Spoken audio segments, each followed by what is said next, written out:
got for us here? So this one was like a bit rough. I didn't run it multiple times, but I have an MCP that I found here on GitHub. A lot of these MCPs are run on GitHub. You need to be a bit careful for this because they can be run by anyone. And so your data transits through these servers. So your API key with this, or? Maybe. So for example, the API file we use, like this is run by API. They already have your API key. Like there's nothing to steal. They just want you to use their service and pay them for it.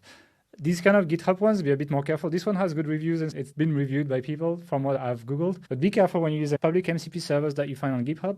But kind of handy. Again, you find this little piece here. You ask Gemini to add it to your file. And then you need to actually set up a project in Google Cloud Console. It's a little bit annoying, but there is some documentation that you can find here. I would just follow that basically. It will take you like 10-15 minutes to do. It's free and you set that up. And what that means is now my typing mind can use GSC, right? So actually, like you see, for example, it has access. It was like listing sites and it has access to Authority Hacker. And then what that allows me to do is to start asking questions like, oh, how's the traffic doing versus last week, for example? It's like, oh, for the week of April, you got 9,300 clicks. The week before, you got 9,200. So you decreased by 136 clicks, right? But then you can go a little bit deeper. So you can just chat with your data. It's like, oh, how is it evolving overall? And it starts doing a bunch of queries and syncing and telling you overall the traffic is stable with minor fluctuations week to week without significant downward trend. And then after that, just sort of reading this, I'm like, this looks eerily similar to the type of client report you would send to an SEO client each month. Yeah. And then I was like, okay, let's level it up a bit. Let's make this reason a bit on the data. Do a deep analysis of the last 3 months and give me a full report of what's going on. So I started to think, where should I search for? And I did a search of like, I want the whole site for these dates. And then I want to aggregate this. Oh, I'm going to run also this one with like 1,000 rows. There was only 12 last time for some reason. Again, these calls are free, so it's fine. Not a big deal. But basically just kind of thought and searched for data. And then they started telling me like, your impressions are up, but your clicks are down, like your city, again,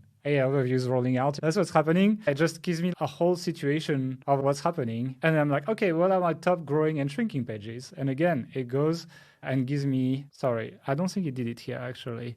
Yeah, I was like, oh, it didn't do it. So I was like, I need to remind it of the tools because this wasn't pre-prompted. So I was like, use sequential syncing and the tool. Now I did it. It pulled the data and now I had the data. So I could see which pages are growing, which pages are shrinking. And then I was like, okay, great. This page is growing. Analyze it, identify opportunities, and then use Brave Search and Firecrawl to see who is outranking me.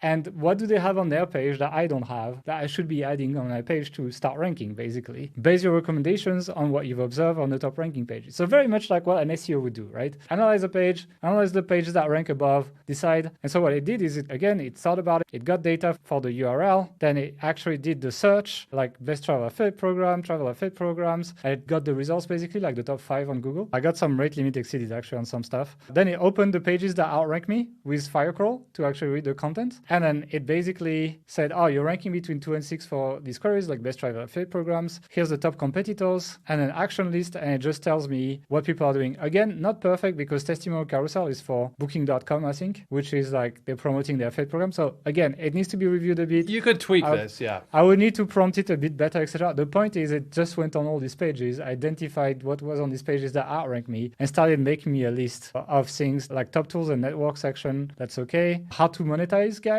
apparently. Like that's probably something that might work for this page. A visual comparison table, like apparently some people might have that. And then it's just like some schema markup, etc. in there. But the point is like I can now have an AI model. It's not perfectly prompted here because this was just like a quick test of the MCP. But imagine if I ran like a proper reasoning model and I made it think a little bit more, etc. And if you show examples of what you're trying to of what the output is, etc. More accurate. And because my prompts, you see, they were a bit dirty compared to the other ones.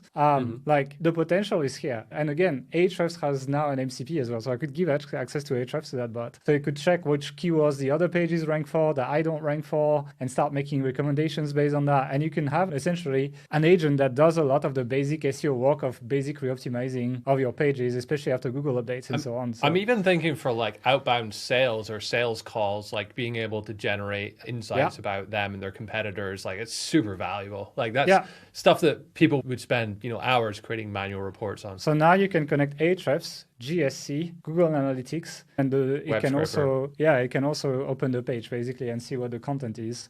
and analyze all of that. In And the this prompt might- chain, This might be a case where you actually don't want to use Firecrawl because you might actually want to see the HTML if you're analyzing some Potentially. technical SEO stuff here as well. Yeah, so there's different ways to do it. And again, it's probably a prompt chain. I think like it's a bit too much for like one LLM call. So I would probably break it down on like, okay, the first one collects the data, the second one analyzes, and the third one was the report, for example, so that it focuses more on each task. But it's totally doable, I think, or we're very close to it at least. Yeah. You could even then have it create like a, you know, one of these Loom video scripts that people send out when they're doing cold outreach with like, HeyGen AI avatar and pull all that together and like just fully automate your outbound. Yeah, automate updating, because you could plug that into an AI writing agent that also does the research, does all of that, etc. And then you can potentially update the page. Depends on like how it's formatted and uploaded on your CMS. But I think for like simple pages, it might be doable actually. We're quite close to like automating SEO at this point. But that's going to be one of my challenges soon. I think Tim kind of challenged me on this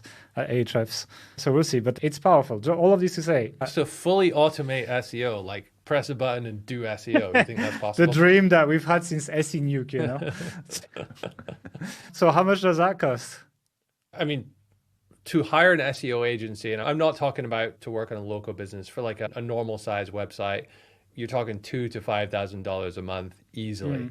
SEO analysts now in the US earn on average $85,000 a year, and on Upwork, junior about $50 an hour, senior $100 to $200 an hour. Now, of course, there's more to SEO than this. You've got content creation, link building, many other parts. But, you know, this is going to save, 15 hours a week of an SEO manager and SEO analyst job by building this out properly.